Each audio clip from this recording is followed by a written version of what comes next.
Qui scelle à l'Institut français du pétrole, le chef de l'État retrouve l'IFP plus de 20 ans après. L'ancien étudiant de l'Université Cheikh Anta Diop de Dakar, qui a fait une spécialisation dans cet institut, revient ainsi sur ses pas avec une kyrielle de souvenirs. Aboubakri Kane.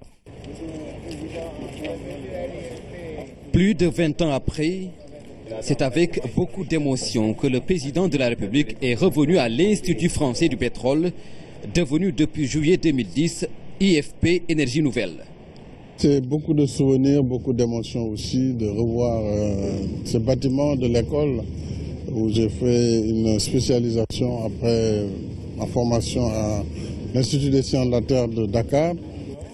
Il y a plus de 2 décennies que l'étudiant, sorti de l'Institut des sciences et de la Terre de l'UCAD, venait approfondir ses connaissances à Paris.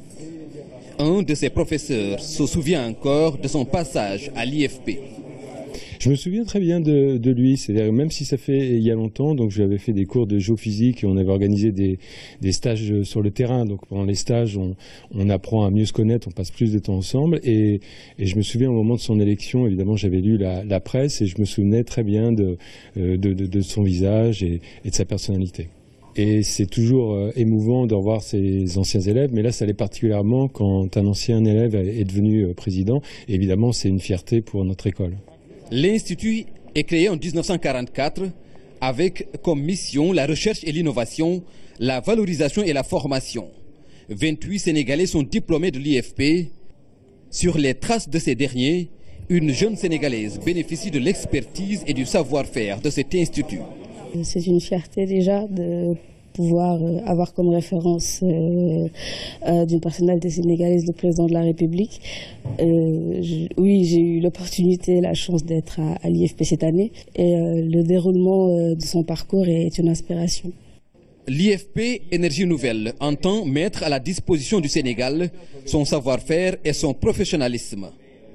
Un partenariat et une coopération forte et dans la durée devrait permettre au Sénégal de bénéficier de l'expertise française. Le groupe IFPEN sera très heureux de contribuer au développement de votre industrie des hydrocarbures et met à la disposition de votre pays son expertise, ses technologies et sa capacité de formation, en particulier dans le cadre de la création de l'Institut national du pétrole et du gaz du Sénégal. Avec la découverte de gaz et de pétrole au Sénégal, il faut d'abord une planification avant toute action. Un besoin de conseil et d'accompagnement de ce groupe industriel performant. Nous avons besoin plus que jamais d'une bonne expertise pour accompagner cette nouvelle orientation de notre pays. Nous avons besoin de ressources humaines de qualité dans tous les secteurs et ce sont des secteurs complexes. Placé parmi les 100 organismes les plus innovants au monde, l'IFP a signé une lettre d'intention avec le comité d'orientation stratégique Pétrogaz. Elle est relative à toute la chaîne pétrolière et gazière. L'Institut a également remis au président Macky Sall une médaille de son prix Nobel de chimie, tout comme un diplôme d'honneur. Puis le ministre de l'Énergie et du Développement des énergies renouvelables invite la jeunesse à davantage faire le choix des sciences et techniques. Thierno Alassane Sall, que vous allez entendre, indique la voie aux étudiants afin de permettre au Sénégal de garder son autonomie dans le cadre de la valorisation de ses ressources. Nous allons très rapidement, à travers le COS, le ministère de l'Enseignement supérieur, les autres ministères de l'Industrie qui sont concernés, essayer de trouver ensemble les meilleurs types de formation adaptés à la situation du Sénégal. La présence ici marque la volonté du Sénégal de s'approprier les meilleures technologies. On est dans un monde qui a plus que jamais été gouverné par le savoir et la connaissance. Notre retard vis-à-vis des pays développés, c'est surtout un problème d'organisation, de planification et de maîtrise des meilleures technologies. Et les découvertes de pétrole et de gaz nous offrent des perspectives nouvelles. C'est de cela qu'il s'agit. C'est aussi une invite répétée aux jeunes Sénégalais, à la jeunesse sénégalaise. Cela se passera dans le domaine des technologies. Maintenant, pour nous en particulier, toutes les technologies liées au métier du pétrole et du gaz constitueront un défi à maîtriser pour notre souveraineté. Le président de la République dresse son bilan positif de sa visite en France avec les différents accords signés. Il reste à organiser le cadre d'intervention pour renforcer les relations déjà excellentes entre le Sénégal et la France. Nous écoutons le président Macky Sall. C'est une visite qui a été extrêmement bien organisée par le gouvernement français, l'État français, je dirais, parce que c'est une visite d'État. Je tiens à exprimer toute ma gratitude au président François Hollande pour l'amitié et la considération dont il a fait montre, l'amitié aussi pour renforcer la coopération déjà excellente entre la France et le Sénégal. J'ai pu rencontrer l'ensemble des autorités, des institutions, le président de la République lui-même, le Premier ministre, le président du Sénat, le président de l'Assemblée nationale, Madame la maire de Paris. Donc pour le volet institutionnel, j'ai aussi visité des entreprises, notamment l'entreprise Alstom qui va développer le train express régional. J'ai pu aussi avoir une importante activité académique.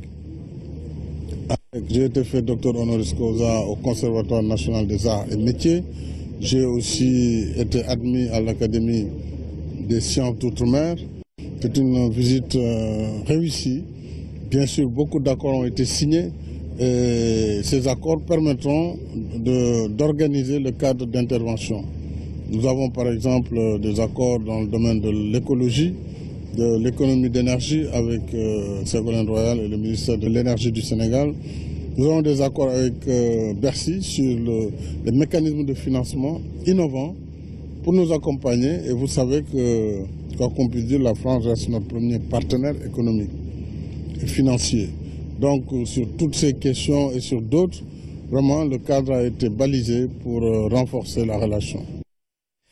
Ce sont donc les temps forts, les derniers instants de la visite d'État du président Macky Sall en France que nous avons fait vivre grâce à une collaboration entre TV5 et la RTS. L'OFOR et l'administration territoriale revisitent les contours de la réforme hydraulique rurale.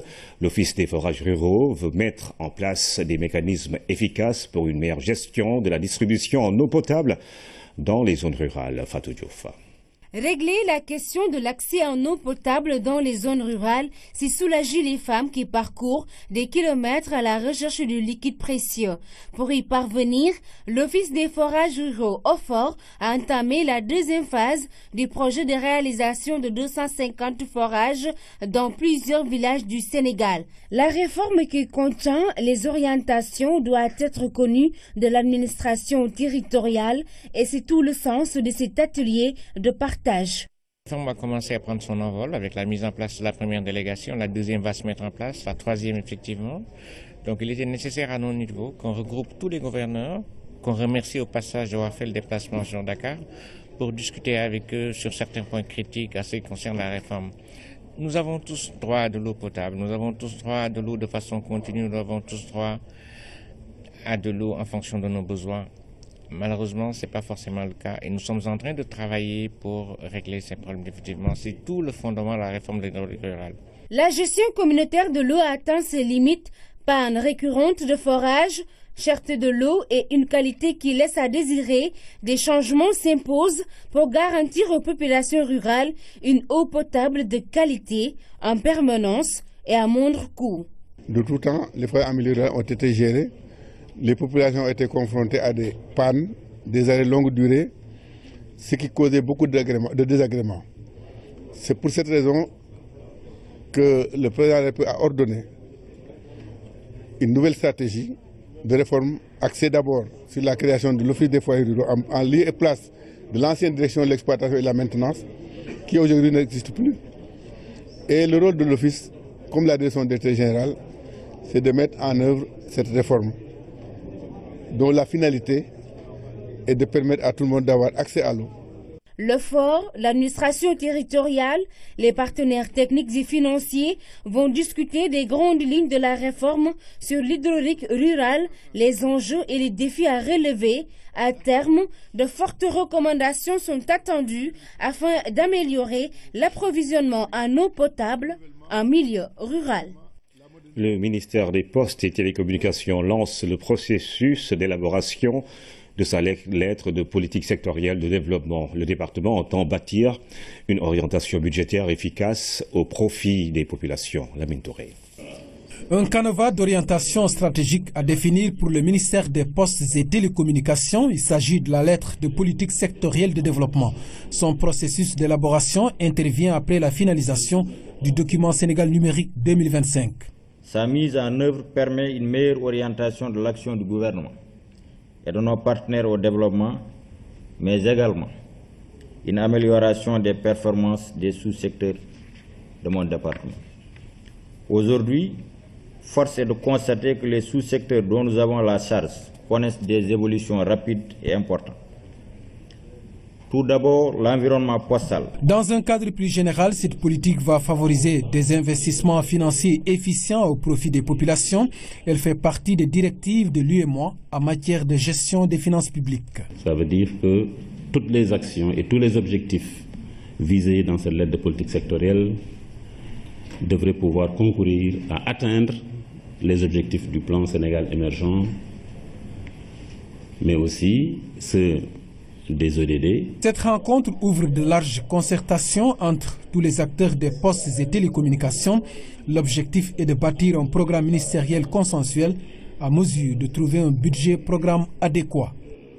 Deux faits économiques en cette fin d'année 2016. D'abord, le classement des ministères de l'économie et des finances les plus performants en Afrique de l'Ouest et du Centre. Le Sénégal sort deuxième derrière la Côte d'Ivoire. Classement fait par API, Africa Performance Index. L'autre fait concerne la dette souveraine du Sénégal, notée par l'agence Standard & Poor's. Le Sénégal y récolte un B+. On en parle dans la rubrique économie avec Aramdao. La Côte d'Ivoire première, le Sénégal deuxième.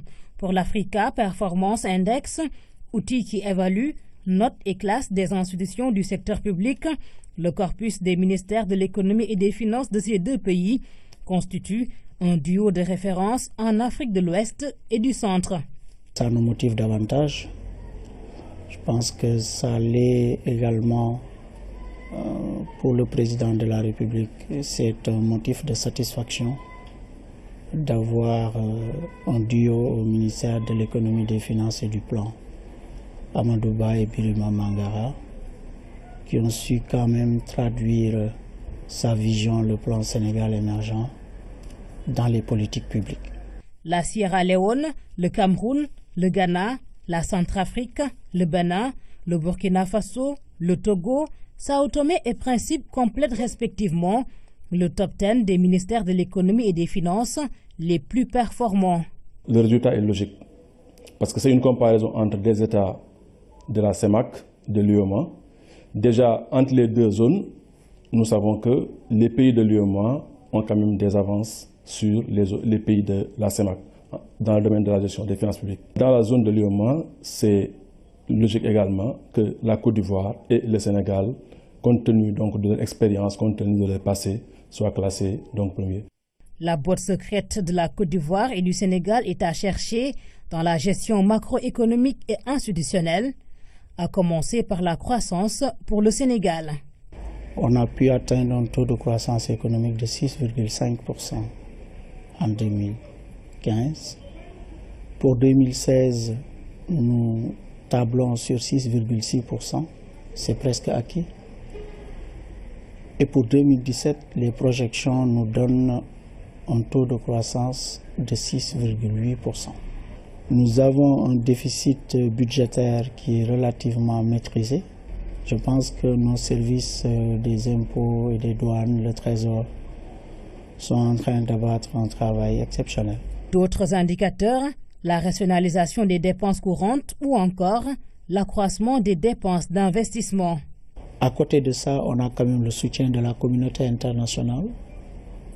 Certes, nous comptons sur nos propres moyens pour se développer, parce que nos dépenses d'investissement aujourd'hui sont financées à hauteur de 62% sur ressources internes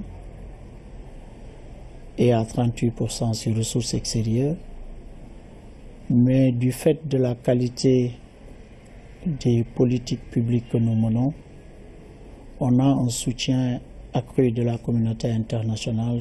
Le classement a pour objectif de susciter les réformes qu'il faut. Il encourage d'ailleurs les deux premiers à continuer d'investir dans la transparence dans la gouvernance fiscale et la communication financière. Aujourd'hui, la question de la transparence est devenue essentielle dans la gestion publique de manière générale et plus spécifiquement dans le domaine de la gestion des finances publiques. Ces derniers mois au Sénégal, on l'a vécu, on a vu tout le débat qu'il y a eu autour de la gestion des ressources minières. Et ce n'est pas seulement propre au Sénégal. La société civile devient de plus en plus exigeante, le citoyen devient de plus en plus exigeant. Il est important que les gouvernants puissent à tout moment essayer de faire preuve de transparence dans leur action. La communication est la base donc, de cette transparence-là, parce qu'il faut communiquer avec les populations, il faut expliquer aux populations ce qu'on fait, il faut rendre compte. Ce classement, réalisé en partenariat avec West Cape Strategy Group, intervient dans un contexte où la dette du Sénégal vient une fois d'être notée par Standard & Poor's avec un B+. Je pense que cette notation confirme que nous avons une dette soutenable. On encourt de la dette rapportée à notre richesse nationale qui est de l'ordre de 57%, donc inférieur aux 70% normes communautaires de l'UEMOA. La gestion des finances publiques, la compétitivité de l'économie nationale, le contrôle des actions publiques, autant de rôles dévolus au ministère de l'économie et des finances, une mission stratégique qui fait que l'API a voulu les jauger. La rubrique économie du jeudi avec Aramdao. La BRVM invite le secteur privé et les États membres de l'UEMOA à davantage s'approprier cet outil économique. La Bourse régionale des valeurs mobilières veut mettre la presse à contribution pour étendre son champ d'action dans la sous-région Jeanne Dior. Ce tableau présente le marché financier des pays membres de l'UEMOA. Il affiche les indices qui reflètent la tendance des valeurs, leur variation, mais aussi la quantité des marchés conclus. Ce travail est fait au quotidien grâce au bulletin officiel de la cote. Titre pour certains ou valeur mobilière pour d'autres, le marché des capitaux doit être bien connu des populations. Les journalistes en premier lieu. La bourse a été méconnue et elle n'a pas véritablement encore délivré tout ce qu'elle a, comme on le dit de façon triviale, dans son ventre pour le bonheur de nos peuples. La presse, pour nous, constitue aujourd'hui un vecteur puissant. La presse peut aussi contribuer au changement de la mentalité économique sur l'emprunt et l'investissement, par exemple. Le traitement de l'information financière revêt une importance particulière parce qu'elle va permettre véritablement de favoriser cette prise de conscience économique, sociale et financière dont nous avons besoin pour faire découvrir, par exemple, cet outil puissant qu'est la BRVM au service du développement de nos États. Une analyse du champ médiatique de la BRVM montre qu'en Afrique, peu de publications et de productions sont faites sur le marché financier ou monétaire. Une absence de motivation que les journalistes tentent d'expliquer. Les institutions financières qui sont censées nous donner des informations ne nous les livrent pas réellement. Ils se cachent derrière l'histoire de l'obligation de réserve. Et on est souvent accusé ou interpellé et on nous dit « Ah, mais vous ne faites rien en matière d'économie, vous parlez que politique ». C'est peut-être parce qu'on a des interlocuteurs en matière de politique. Les journalistes ont aussi la mission d'informer les gouvernés sur le marché obligataire ou celui des actions, mais la volonté des gouvernants est aussi nécessaire. Les 8 pays de l'UEMOA ont un seul objectif, asseoir une économie de croissance. C'est pour cela que je pense que nous avons également une mission de faire ancrer ce que nous appelons la culture boursière, pour que les gens comprennent que le marché financier est là pour accompagner les économies. Actionnaire et un des pères fondateurs de la Bourse régionale des valeurs mobilières, le Sénégalais et architecte Pierre Goudiaby est porté à la présidence du conseil d'administration depuis janvier 2015. Atepa précise que les indices sont bons. Le seul pari, c'est d'amener les États à solliciter davantage la bourse. Nous avons nous-mêmes fait le tour des chefs d'État il y a quelques mois et partout, ils ont accepté de voir comment amener plus de sociétés étatiques à la bourse pour privatiser au moins une partie des sociétés d'État. Le moment n'est-il pas venu de rompre avec cette culture de faire des emprunts ailleurs? Les acteurs du marché de répondre par l'affirmative. car selon eux, l'institution à elle seule peut couvrir l'ensemble des emprunts obligataires de ses membres. J'ai entendu souvent dire que l'État a fait tel emprunt obligataire, il passe par nous. Parfois, ils empruntent en monnaie forte. Ils lèvent par exemple ce qu'on appelle des eurobonds. Pour les rembourser, c'est très lourd. C'est très lourd. Mais bon, je pense que les États, en tout cas nos dirigeants, de plus en plus sont conscients de ça. 20 ans autour de la valorisation du marché financier de l'espace, n'est-ce pas là une occasion de faire le point de l'évolution de l'institution, une façon d'évaluer le travail effectué, mais aussi de mesurer les défis afin de mieux fructifier le capital de la bourse régionale. Les fêtes de fin d'année se préparent sur le boulevard du Centenaire ou à la pépinière de Soumbédioune. Différents types de sapins ornent les lieux. Certains clients préfèrent les sapins synthétiques, d'autres choisissent les sapins naturels pour leur vertu thérapeutique. Noël, goût et couleurs autour des sapins, c'est un reportage de Anaïs Nyanyamane. Des objets de décoration tout au long du boulevard du Centenaire. Les fêtes de fin d'année approchent. Les vendeurs de sapins synthétiques s'activent pour présenter leurs produits. On a vendu les sapins, les guirlandes, les eaux de lumière, les décorations et les réseaux autour. Beaucoup de choses ici. Tout un arsenal pour égayer le sapin. La clientèle se fait rare malgré les prix jugés abordables par les commerçants. Il y en a un sapin de petits 3 000, il y en a 5 000, il y en a 20 000, il y en a 25 000. Beaucoup de sapins ici. Les clients viennent au compte-gouttes, mais d'ici le 24, on espère qu'ils viendront en masse pour acheter nos sapins. Pour faire plaisir à ses enfants, M. Gaye n'hésite pas sur les moyens. Bon, je suis venu payer des décorations pour ma fille, des cadeaux et consorts. Cette année-là, c'est un peu cher par rapport aux années passées, parce que j'ai payé ça à 4 000. Et puis auparavant, j'ai payé ça à 2 000 francs. Mais cette année, j'ai payé ça à 4 000 francs. Ah, mais ça devient naturel, quoi. Chaque année, on paye des cadeaux et consorts pour nos enfants. Autre type de sapin, l'arbre de Noël naturel, dont le nom scientifique est Araucaria. La pépinière de Soumbédioune propose ces plantes à 10 000 francs l'unité. Ce sont des sapins naturels. C'est comme toutes les sortes de plantes qu'on trouve ici au Sénégal. Son aspect décoratif, on l'utilise pour décorer la maison, pour les fêtes de Noël aussi. Les enfants aiment beaucoup ça. Ça dépouille l'environnement.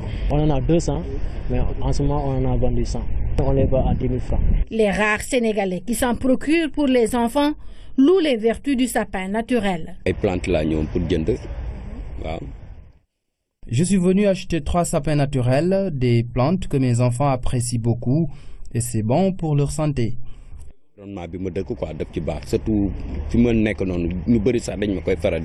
Naturel ou synthétique, le sapin de Noël est très prisé par les Dakarois en cette période de fin d'année. Beaucoup font de leur mieux pour s'en procurer au grand bonheur de toute la famille. Hier, c'était les journées régionales de la sécurité routière. L'entente des mouvements et associations de développement s'engage à mener le combat pour la réduction des accidents de la circulation. 5 jours de campagne à Dakar, c'est le premier coup de klaxon qu'ils ont donné. Thierry Marmolessir. 5 jours pour sillonner toute la région de Dakar.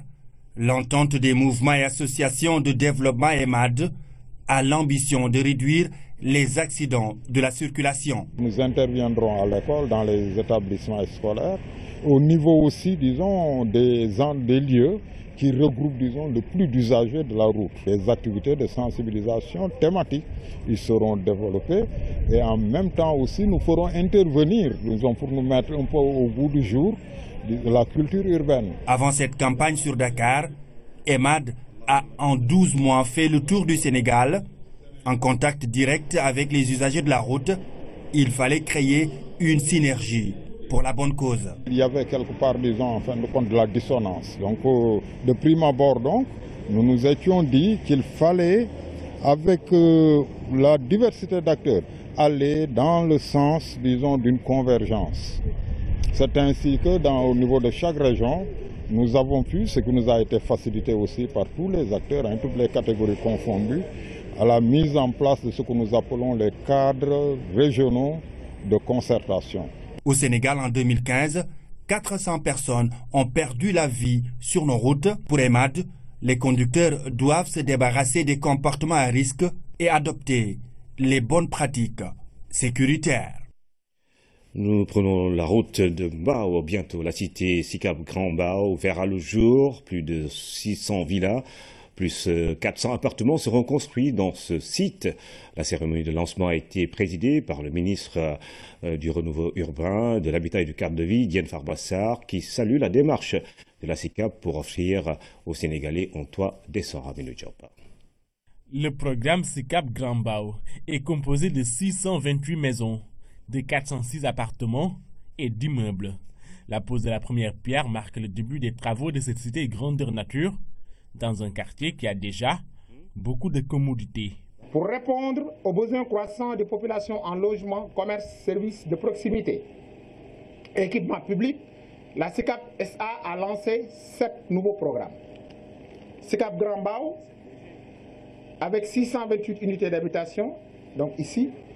SICAP Lac Rose, avec 2227 unités d'habitation. SICAP Rue 10, avec 6 immeubles comprenant plusieurs dizaines d'appartements. SICAP Mbao 3, avec 161 parcelles viabilisées. SICAP Liberté 3, avec 4 immeubles comprenant plusieurs dizaines d'appartements. Et SICAP Mamilor, avec 1118 parcelles viabilisées. Écoles, lieux de culte, espaces verts, l'urbanisation dans le vrai sens du terme. SICAP Grand Mbao veut offrir aux résidents une cité conviviale et respectueuse, superficie 10 hectares. L'opération dénommée SICAP Grand Mbao est prévue en 2 phases pour une durée de construction de 1 an par phase. Le programme comprend 628 unités d'habitation réparties comme suit: 86 villas de type moyen économique, 102 villas de type moyen standing, 24 villas de type moyen standing et 406 appartements de 4 pièces sur 103 mètres carrés. Pour les autorités qui ont fait le déplacement, ce projet entre en droite ligne avec le plan Sénégal émergent dans son volet Habitat. D'importants travaux de viabilisation accompagnant ce projet. Des terrassements généraux, de la voirie bitumée au niveau de tous les axes, du réseau d'adduction d'eau potable, du réseau d'électrification et de l'éclairage public. Ce projet permet également de poursuivre l'objectif de baisse du prix du logement, comme le prône son Excellence M. Macky Sall, président de la République, qui a initié un vaste chantier de réforme du secteur.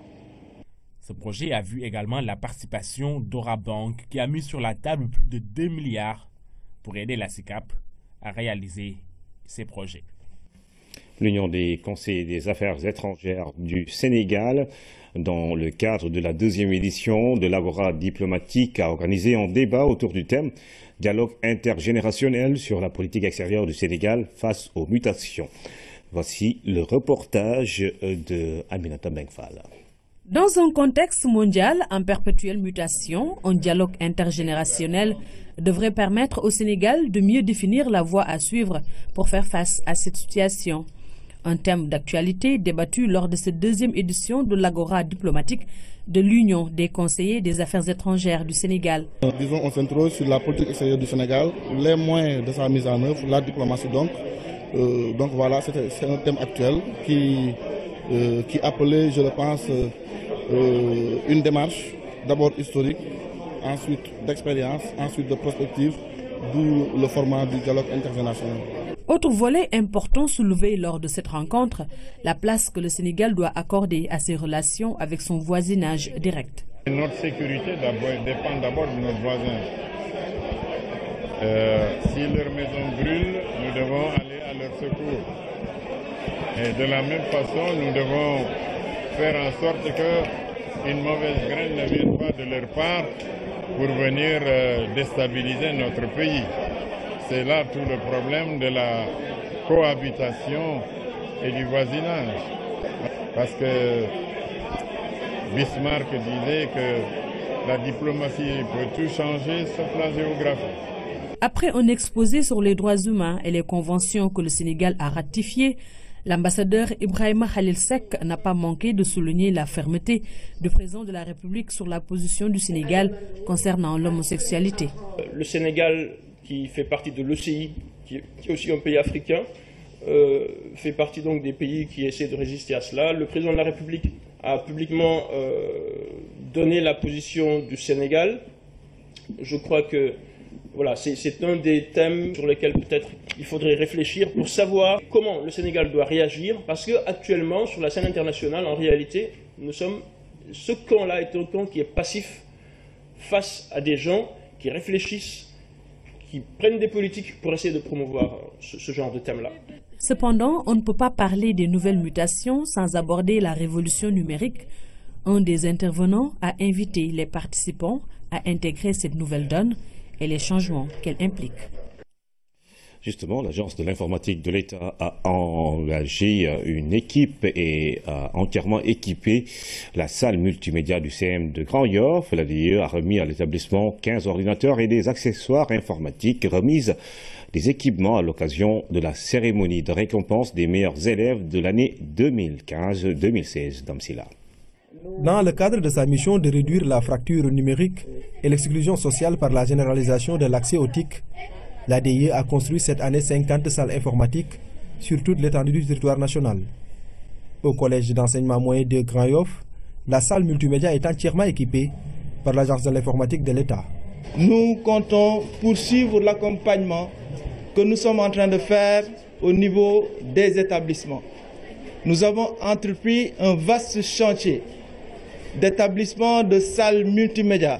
Cette année, par exemple, nous avons construit près de 50 salles au sein de tout le territoire national, notamment dans les zones assez défavorisées, assez désenclavées, pour permettre à tous nos élèves de pouvoir avoir accès à l'outil informatique. L'outil informatique est aujourd'hui indispensable pour un enseignement de qualité. Avec l'équipement de la salle multimédia du CM de Grand Yoff, les performances vont sans nul doute s'améliorer. Cheikh Barham est en train de faire émerger l'école à sa façon, en nous dotant d'un outil informatique, d'une salle multimédia. Et nous, tous les élèves, le corps professoral et moi-même, sommes très contents, très heureux d'avoir accueilli cet outil qui est indispensable pour la réussite des élèves et pour la promotion du Sénégal en général.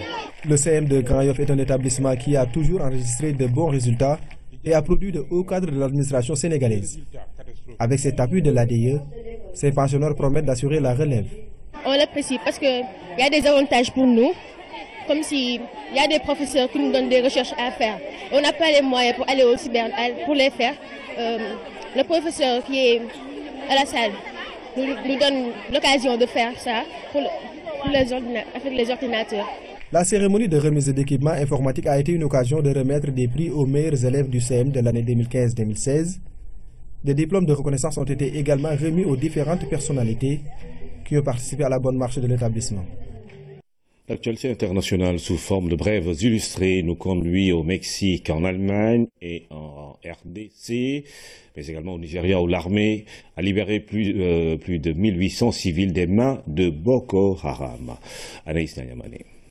L'armée nigériane a libéré plus de 1800 civils des mains de Boko Haram. Elle a aussi capturé plus de 500 de ses combattants.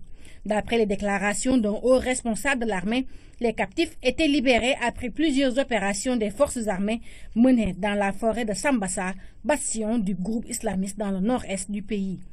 Entre le 14 et le 21 décembre, 564 terroristes de Boko Haram ont été arrêtés et 19 autres se sont rendus.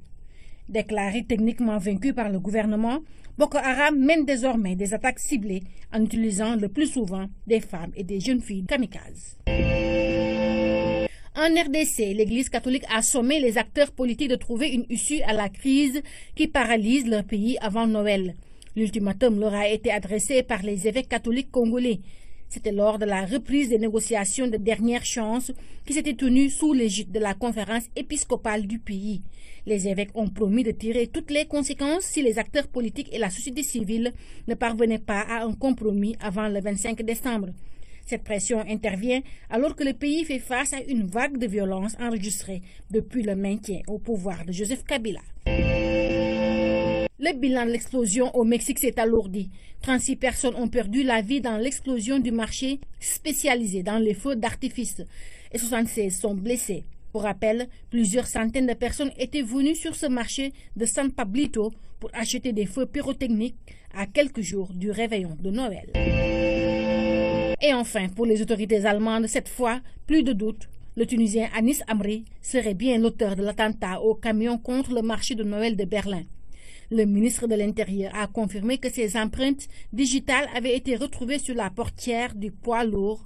L'homme de 24 ans était connu des services de police comme étant un dangereux islamiste. Il avait même été surveillé pendant plusieurs mois. 3 jours après l'attentat, il reste introuvable. Et la chancelière allemande s'efforce d'apaiser la polémique. Anis Amri fait l'objet d'un mandat d'arrêt européen et 100 000 € sont offerts à qui pourra aider à le localiser. Sport auréolé d'un 4e titre continental, les Lions du beach soccer sont rentrés hier au Bercail. Le retour après le sacre au Nigeria est marqué par un accueil chaleureux. Sedina Luntiko. Quand ils sortent de l'aéroport, ils sont célébrés par un 12e gagné plus que jamais satisfait de leur performance. Le 4e titre d'Al-Senidia et les siens est fêté. On danse, on chante, mais quelle fut longue l'attente de l'arrivée des Lions du beach soccer. Leur avion, il était prévu qu'il atterrisse à Dakar à minuit 30. Mais supporters et officiels ont dû faire preuve de patience, puisque c'est à cette même heure que les hommes de Galasila ont quitté Lagos. Leur décrocher en valait bien l'effort, surtout quand votre enfant fait partie du groupe.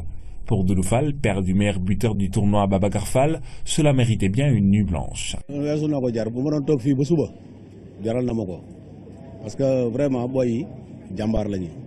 La longue attente prend fin à 6 heures. Les héros sont accueillis en premier par le ministre des Sports et le vice-président de la fédération.